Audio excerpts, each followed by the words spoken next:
Assalamualaikum warahmatullahi wabarakatuh. Saudaraku, hari ini saya ingin mengajak kita merenung satu amanah besar, menjaga bumi. Allah menciptakan bumi ini bukan untuk kita rusak, Allah titipkan kepada kita sebagai amanah, dan setiap amanah pasti akan dimintai pertanggungjawaban. Coba kita lihat sekeliling kita. Gunung, sungai, hutan, udara, tanah tempat kita berpijak, semua ini bukan kebetulan. Allah titipkan kepada kita. Allah berfirman dalam Quran surat Al-Baqarah ayat 30. A'udzu billahi minasyaitonir rajim. Wa idh qala rabbuka lil malaikati inni ja'ilun fil ardi khalifah. Dan ingatlah ketika Tuhanmu berfirman kepada para malaikat, sesungguhnya aku hendak menjadikan di bumi seorang khalifah. Khalifah artinya pemimpin, pengelola, dan penjaga, bukan perusak. Pada dasarnya, aktivitas yang kita lakukan di muka bumi ini dalam rangka memenuhi kebutuhan. Bercocok tanam, membangun tempat tinggal, mencari air, membuka lahan, itu fitrah manusia. Akan tetapi, semua ikhtiar ini harus tetap memperhatikan daya dukung lingkungan. Jangan sampai aktivitas kita justru merusak bumi. Kita sering dengar hari ini, populasi makin banyak, lahan makin sempit, air mulai krisis, kebutuhan pangan naik, sampah menumpuk. Tahun 1798, seorang pemikir bernama Thomas Malthus menyampaikan teori. Intinya sederhana, pertumbuhan penduduk itu cepat, seperti deret ukur, 2, 4, 8, 16. Sementara pangan tumbuhnya lambat, seperti deret hitung, 1, 2, 3, 4, dan seterusnya.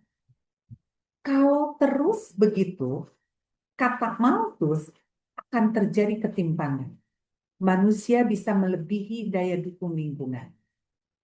Apakah ini hal baru? Ternyata Al-Quran sudah mengingatkan 14 abad yang lalu. Islam melarang berbuat kerusakan. Quran surat Al-A'raf ayat 56. A'udzu billahi minasyaitonir rajim. Wala tufsidu fil ardi ba'da islahiha.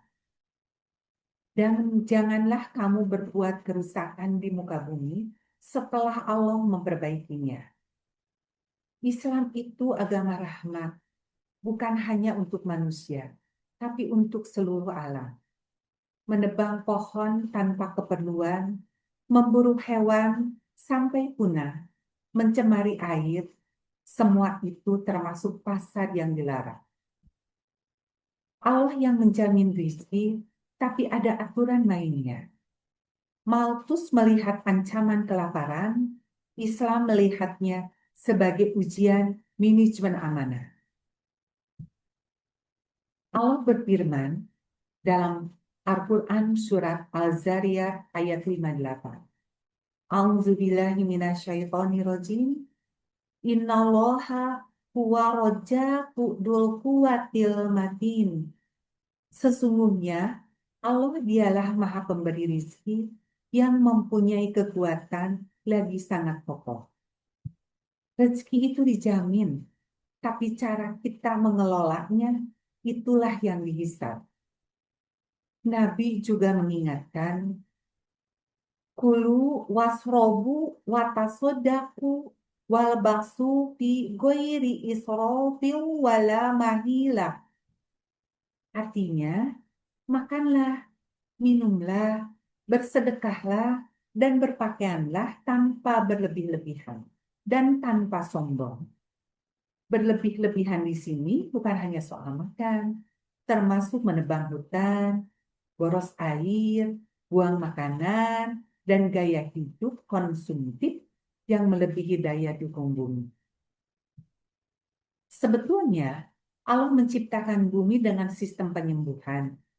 Sungai bisa membersihkan dirinya, tanah bisa subur lagi, hutan bisa tumbuh lagi, laut bisa memulihkan ikannya. Allah sudah pasang fitur recovery di alam ini. Tapi pertanyaannya, sudah berapa lama kita memberi jeda pada bumi untuk sembuh? Jadi saudaraku, teori Malthus mengingatkan kita pada batas, Al-Quran mengingatkan kita pada adab. Populasi boleh bertambah, teknologi boleh maju, tapi jangan sampai kita lupa. Bumi ini titipan. Kalau kita jaga, dia akan menjaga kita. Kalau kita rusak, dia akan protes dengan caranya. Mari kita mulai dari rumah. Misalnya, kurangi sampah plastik untuk menjaga air dan tanah. Hemat listrik dan air agar tidak melampaui daya dukung. Tanami halaman sebagai bentuk sedekah oksigen. Keluarga yang direncanakan dengan baik agar setiap anak tumbuh dengan pendidikan dan gizi cukup. Karena sebaik-baiknya manusia adalah yang paling bermanfaat bagi manusia lain dan alam sekitarnya.